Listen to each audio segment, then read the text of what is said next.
ako? Ano na, malapit na mag-senior.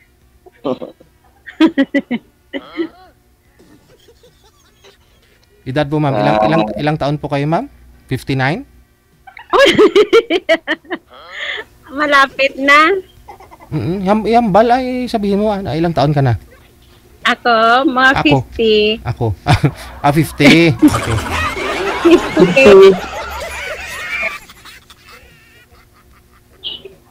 Sarado? Yes. Kauhaw? Ay, kauhaw. Sorry, Ilonggo. Ikaw, ilang taon ka na? 48. 48? Opo. Mas matanda ako. Manang mo na ako, ate. Lula. Okay lang ba? Tawagin mo ka, ate? Nasa sa inyo. Okay lang. Meron po kayong mga anak? Meron akong anak.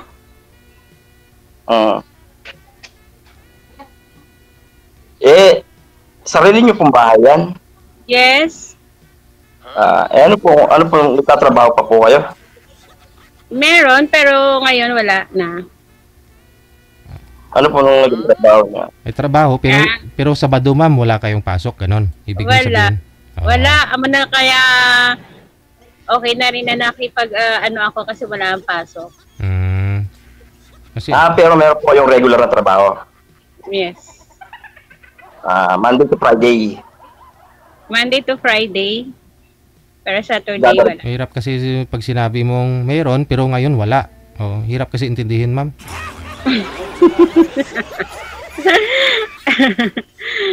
Pasensya ka na ka, DJ, kasi ngayon lang ako sumaling ganito. First time. Kahit naman ho ako. Pinapawisan ako tuloy, oh.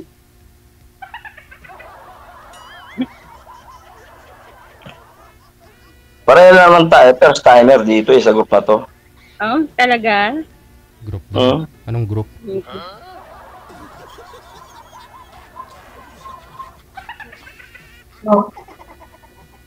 Magtanong ka na para sagutin kita. Ilan taon na mga anak ninyo? Ang anak ko, 25 na. Ilan po sila? Isa lang. Oo? Mahirap kasi, di ba? Mahirap marami kang anak. Hindi naman. Nasa nagdadala lang.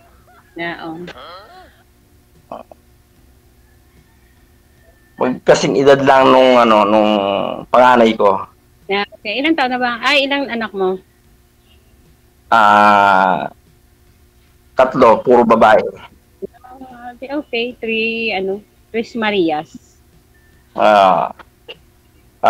Magto-25 na yung panganay. Nasaan asawa mo? Nasa kanila. Nasa kabila sa kanila o akala ko sa ibang planet?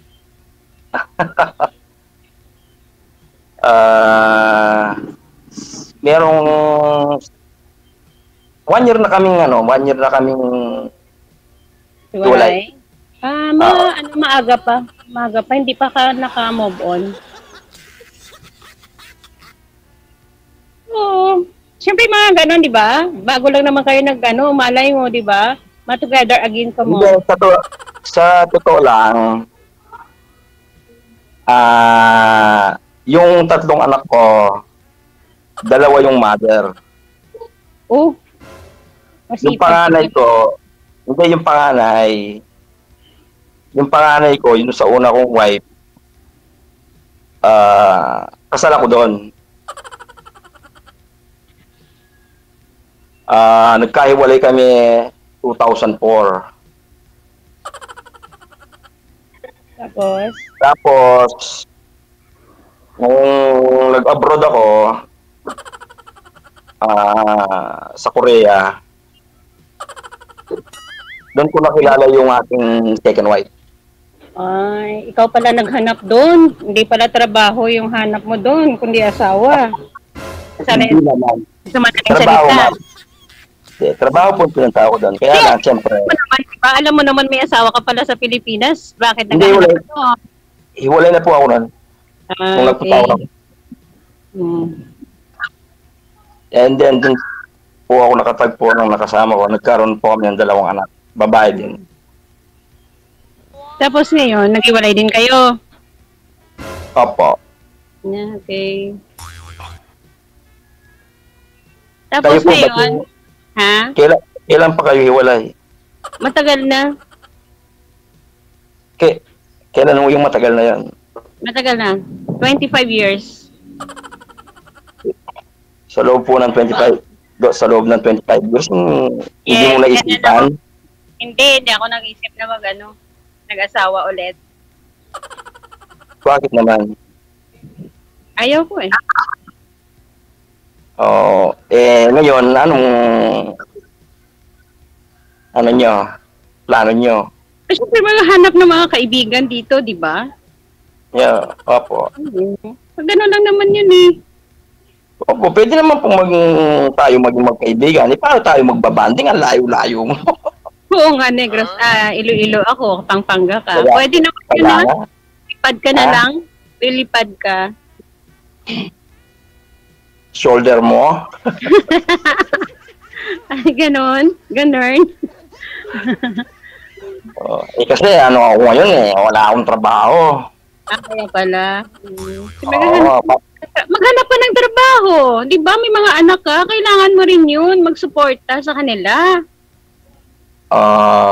nasettle ko na po kasi yun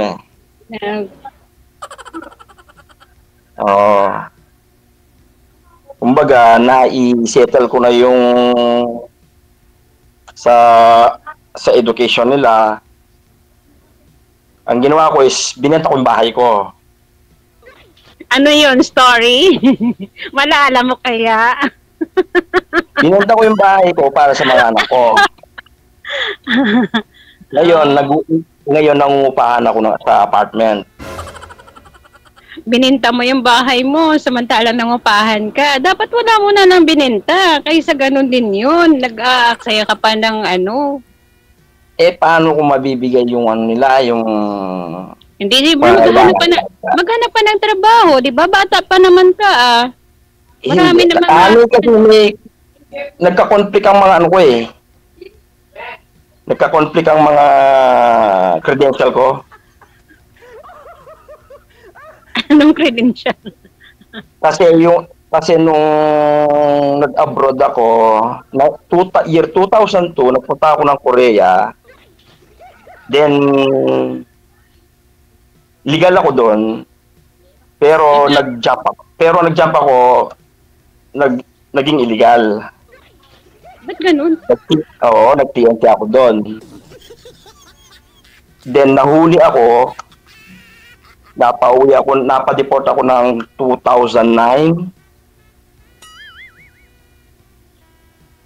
Tapos, Pwede ka naman pwede ka man bumalik ngayon, bata pa naman di ba? May mga papers ka naman. wala po ako mga papers confiscated ng DFA. Yeah, okay. Kasi yung balik ko, 2011, gumamit ako ng ibang pangalan. Piniki mo pala yung pangalan mo, kaya pala Yun lang naman po ang way para makabalik ako sa Korea. Kasi blacklisted ako Then nag-attempt ako, umuwi ako ng 2014. Nag-attempt ako mag-apply, natanggap ako sa truck driver. Kaya lang, nung mag-renew ako ng passport, na-trace ako. Kaya nakasuhan ako. Pwede naman yan mapadala sa malaala mo kaya yung mga story mo. Tapos sir, ano nangyari nung kinasuhan ka? Buti hindi siya nakulong. Sir DJ, pina-attend ako ng hearing. Pero hindi ako nag-attend. So, pinadalan ako ng mas pena. Kasi, dahil confiscated lahat ng mga papeles ko, wala na akong nahawak. Then, napag-decide ko na hindi na lang ako aalis. Kaya hindi na rin ako nag-attend ng hearing. Kaya ngayon, hirap ako sa pag-apply ng trabaho dahil hinaharapan ako ng NBI. Hindi naman ako makakuha ng NBI, baka nandun pa yung kaso ko. Hindi na close eh. Hindi ko pa kasi na-try eh.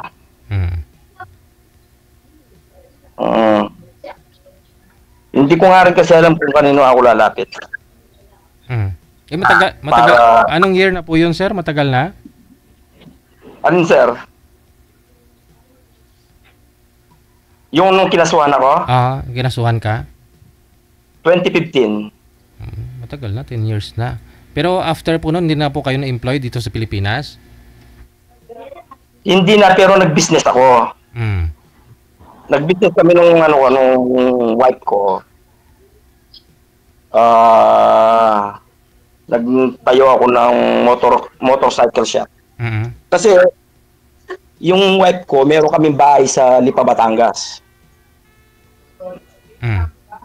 Then binenta namin yung bahay doon. Umuwi kami ng Pampanga. At yung pinagbentahan ng bahay, yun ang pinag-start namin sa negosyo. Tapos, naghiwalay kayo? Nag-aiwalay kami. Siyempre, dahil mga asset namin yun, kailangan namin hatiin. Paghatian.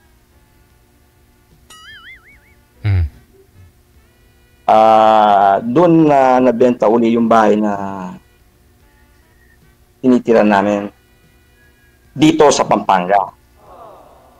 Kaya nangupahan po kayo ngayon, ganon. Yes. Yung DJ. tatlo nyo pong anak, saan ngayon?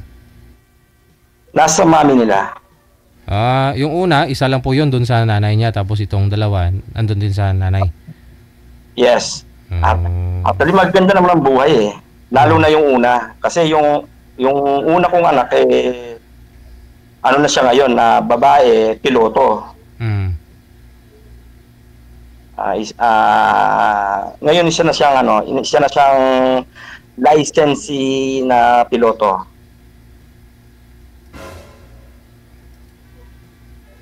Yun. Wala nang nag-aaral doon sa dalawa, sir? Itong sa pangalawa? Nag-aaral pa siya. Mga high school pa lang. Yung dalawa.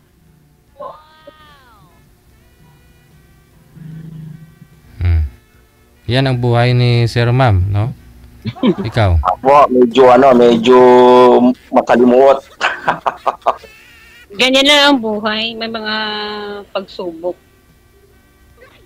Kaya nga, sa akin po pagsubok lahat ng dumadating. Kaya yun, kasi kaya mo yun eh.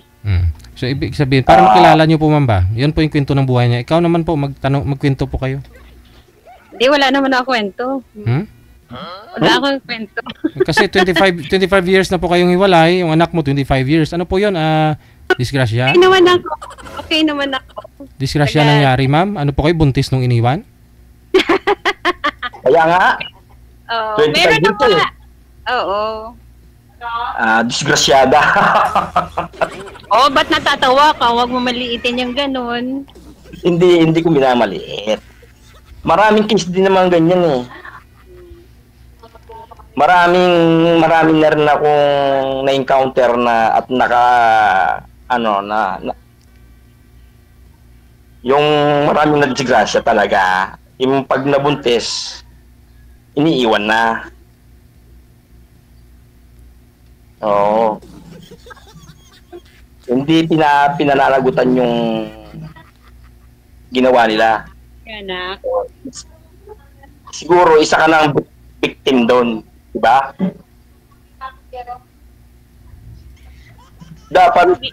Dapat ikaw yung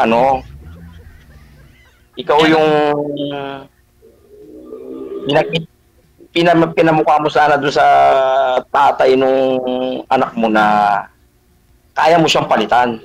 Anytime, anywhere, di ba? Hindi, Pero, okay na ako. Okay na ako basta may anak ako. hindi, nagkaroon naman po kayo ng kinakasama, ma'am, sa 25 years. Boyfriend. Wala. Naka-boyfriend. Pero, Hindi worth it. Pero hindi naman Siyempre kapag alam mo naman na hindi kayo 'di ba, satisfied sa isa ka isa, siyempre kailangan niyo rin mag-move on. Hindi mo naman kasi malalaman ng isang guy kung hindi mo siya makakasama. Kasi ayoko na eh. Kaya siguro umayaw. Hindi. Ako nga Hindi mo naman kasi malalaman yung sa isa't isa yung importante na naman sa akin yung meron akong anak, di ba?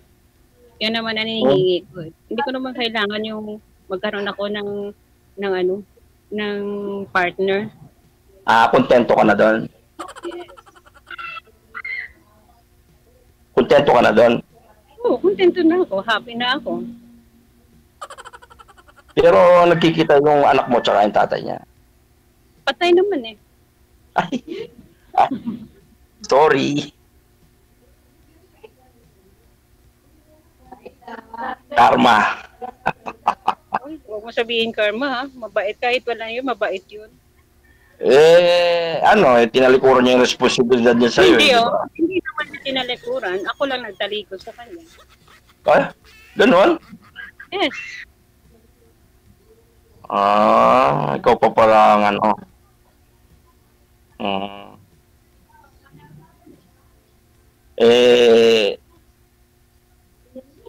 sana naman naisipan mo rin na bigyan din ng kaligayahan yung anak mo. Ay, maligaya na yung anak ko. Ang ibig ko sabihin kahit binigyan mo siya ng kapatid, di ba? Para hindi naman tumagal. Bibigyan ng kapatid, senior na ako. Senior na ako. Oh.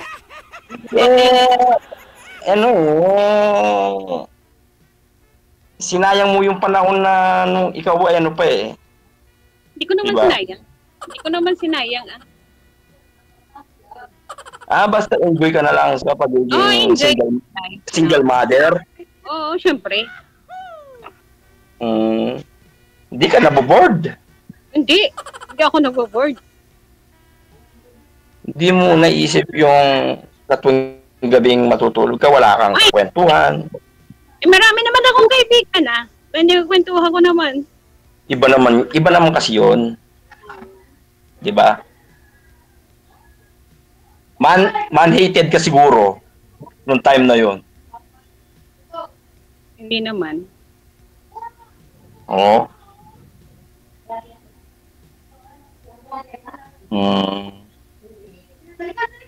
Hindi pa nag-asawa yung anak mo? Nag-asawa na. Babae ba anak mo? Babae o lalaki? Lalaki. Lalaki. Maaari nga. Pag lalaki, matigas Parang lasing ka yata ka. Matigas hindi. Ganun lang talaga ako pagkwentuhan. Ibig ko sabihin, lalaki may matigas na paninindigan. Kahit ano pa yung dumating.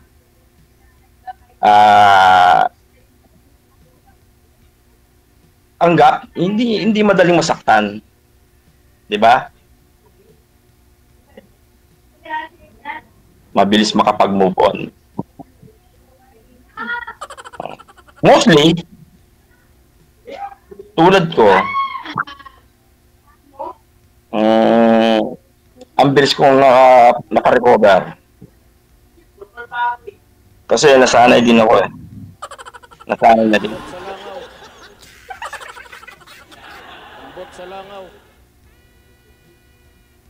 Kasi siyempre, hindi ba naghiwalay ka ng asawa mo, tapos nang pumunta ka na ng ibang bansa, nagkahanap ka agad. Siyempre, alam mo naman yun.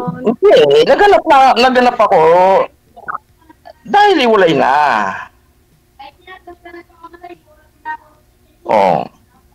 Siyempre may dadating. Hindi ko naman hayaan ng masayang yung pagkakataon na At saka tao lang. Marupok, madaling matukso, madaling magmahal. Oh.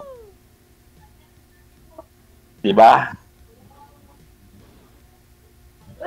Lalo na, excuse me DJ, kaming mga lalaki, Hmm. marupok kami pagdating sa tukso. Hmm.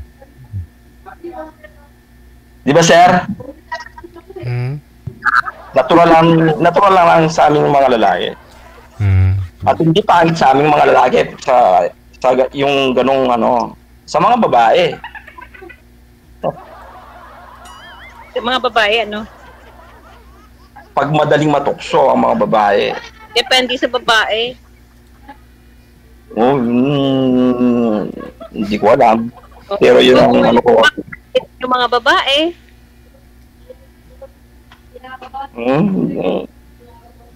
Ikaw ba, ano bang pagkakaalam mo? Kasi hindi mo kasi naranasan. Hindi ko naranasan yung anin. Yung matukso ka. Ay. Kasi kung natukso ka, hindi lang siguro isa anak mo. Sa'yo yun. Oo. Sa babae naman yun eh. Diba? Bakit pihikan ka ba sa lalaki? Meron ka bang hinahanap sa isang lalaki na wala sa mga nagdaan sa'yo? Wala naman. Hindi naman ako pihikan. Oh, yun naman pala.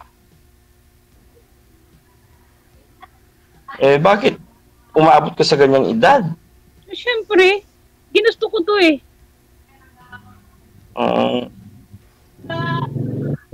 Okay. Wala akong masabi.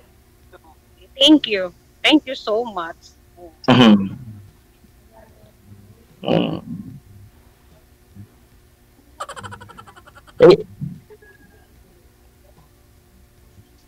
Katulad nga ng sinabi ko, ako, ilang beses rin natukso. Wala na tayong magawa dyan kasi mabilis ka matukso. Siguro malas yung pare ng binyag sa'yo. Kasi bakit tuksuin ka? Nasa sayo na naman yun eh, sa mga lalaki, di ba? Ikaw siguro, marupok ka. Kaya, yun. Exactly. Oo. Pero hindi ako lumalapit. Sila lumalapit yung babae. Kung ganun. Paano sila? Siyempre, inaakit mo eh. Oo. Punta ba yung babae sa'yo kung hindi mo inaakit? Hindi. Hindi ko sila Ano inaakit. Pusa lang yung babae pumapunta sa'yo. Parang ganun. Kaya nga sabi ko, kahit kaming mga lalaki ay marupok, mas marupok ang mga babae.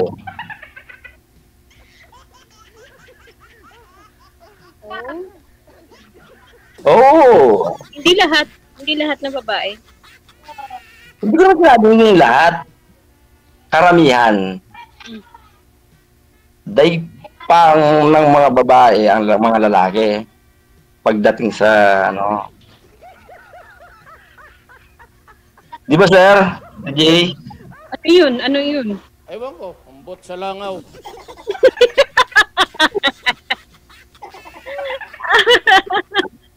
Lalo na kung ang lalaki kasing gwapo ni si Sir DJ. Oh. Ay bakit si Sir DJ hindi naman natutokso? Baka bantay sarado. Oh, hindi naman. Basta ayaw ng lalaki, hindi gagawin ng lalaki yon. Kahit anong tukso, pinakamagandang babae sa buong mundo. Kung talagang ayaw niya, ayaw talaga. Ikaw, syempre, di ba? Manami ka, kaya lagi ka natutokso. Hindi, nangyayari lang naman yun kapag meron kaming gap. Nako. Nako talaga, ikaw. Ngayon.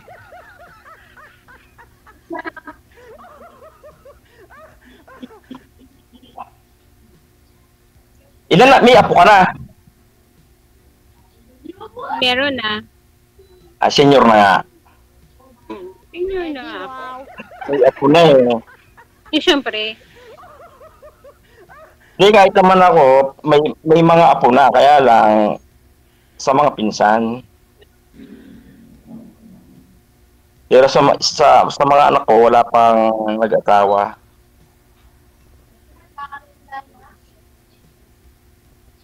Kasi yung mga anak ko, ano din eh,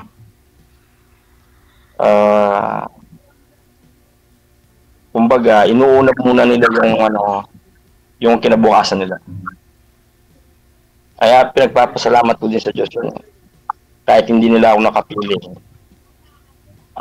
May isip nila para sa kinabukasan nila. Kasi yung mga nanay, mga mami nila,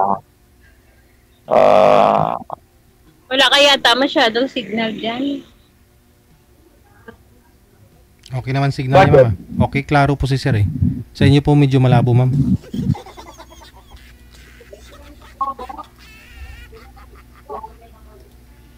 sa iyo daw ang malabo, ma'am. Hindi yung sa akin. Dapat huwag ka na mag-headset.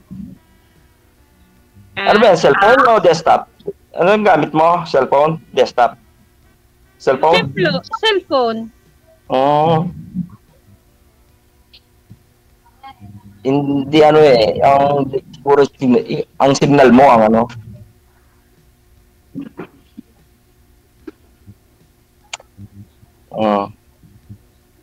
Ano ba trabaho mo? Ano? Naglilinis. Naglilinis na? Naglilinis lang. Ay ga. Ano bang tawag doon na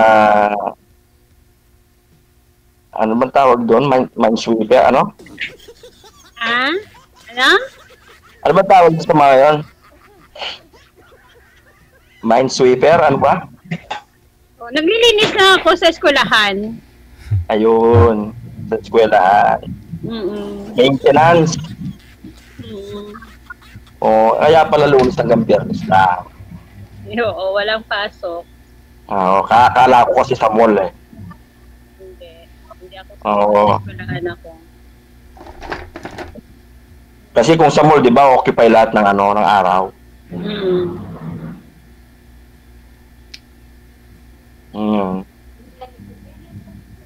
Ako naman, tinatry ko pa rin naghahanap ng trabaho. Dati naman kasi meron akong trabaho. Kasi bukod sa meron akong regular na pinagdadrive, on-call driver din ako at tundo sa airport. Yun. Halos madami akong sinutundo sa airport at pinatid. Mag-apply ka ngayon kasi bata pa naman ka. Hindi pa naman ka senior. Ang problema nga, wala akong hawak ng mga ano. Maghanap pa na, magkuha ka naman mga papers dyan, di ba? Kahit driver's license mo, sir, wala. Driver's license, sir, meron. Yun lang. Yun lang.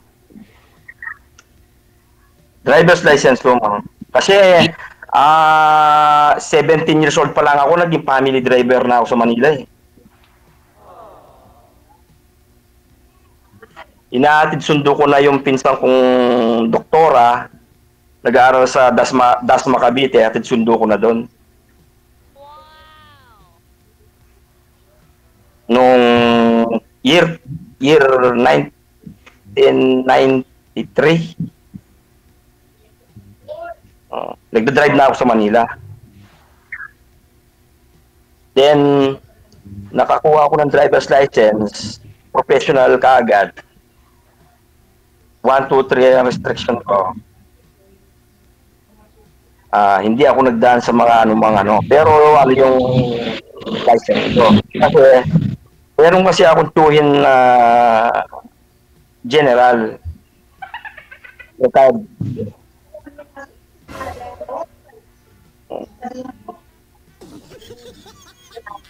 ka itong mahinig sa sa pinsan mo, di ba general yung pinsan mo? Pwede ka manghingi ng ano doon? Ng kung ano Tito ko yung tito. Tito mo? Sabi mo pinsan mo. Tiyuhin po niya, Ang anak ma'am. niya yung hinahatid sundo ko sa Lasal Dasma.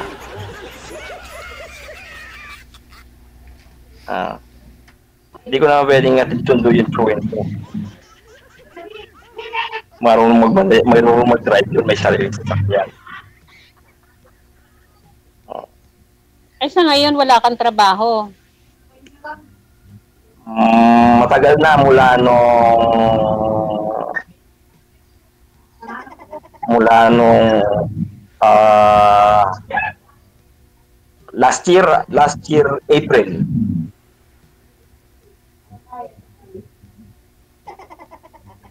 Kasi yung yung shop ko, yung motorcycle shop ko is nilipat ko dun sa kaibigan.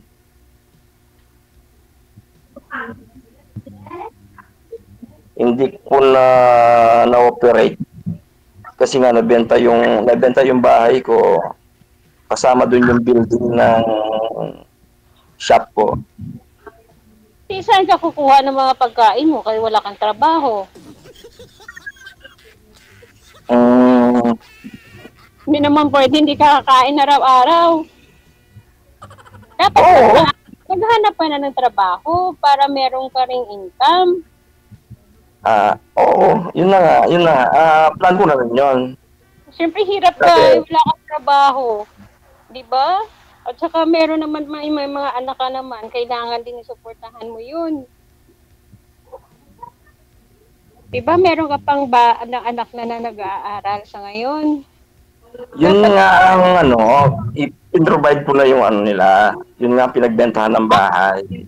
Hindi naman mauubos din yun Yung party ko, binigay ko na lang sa kanila para sa pag-aaral nila. Ay, yung sa sarili mo, hindi ka para nagdaan. Yun ang aking source ngayon. Yan ang malaking problema mo. Pero paubos na.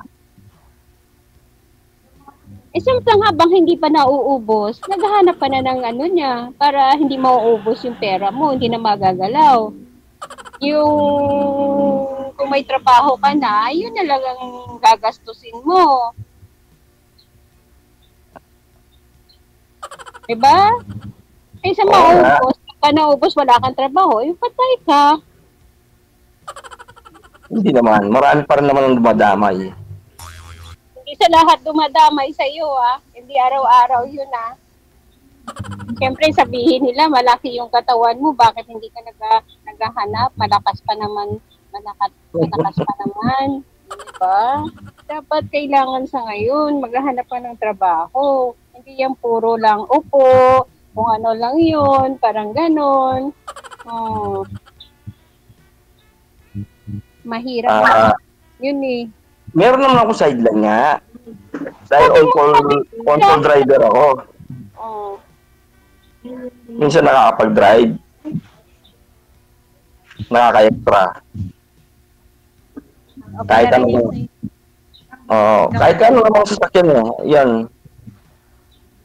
Okay naman yung ganun para sa iyo kasi nag-iisa ka naman Oo nga.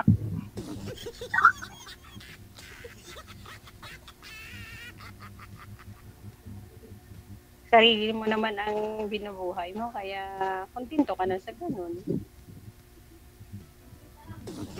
Hindi, naaalalain ko pa yung mother ko Kasi mas malaki pa yung problema mo, nandyan pa yung mother mo pala. Hindi, kasi hindi ko pa rin talaga totally maiwan yung mother ko kasi kamamatay lang ng father ko Last year, July.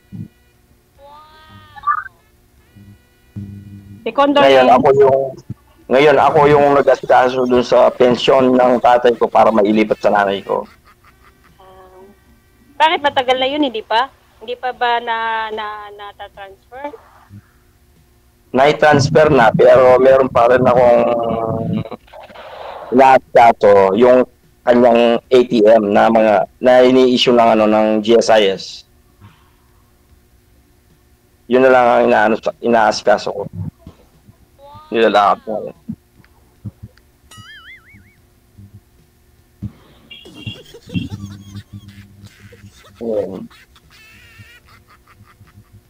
Ako na lang ang nagkwento. Ikaw hindi ka magkwento. Kasi maganda yung kwento mo eh. Wala naman Oo? naman yung kwento. Talaga. Parang naantok nga ako sa kwento mo. Yan lang.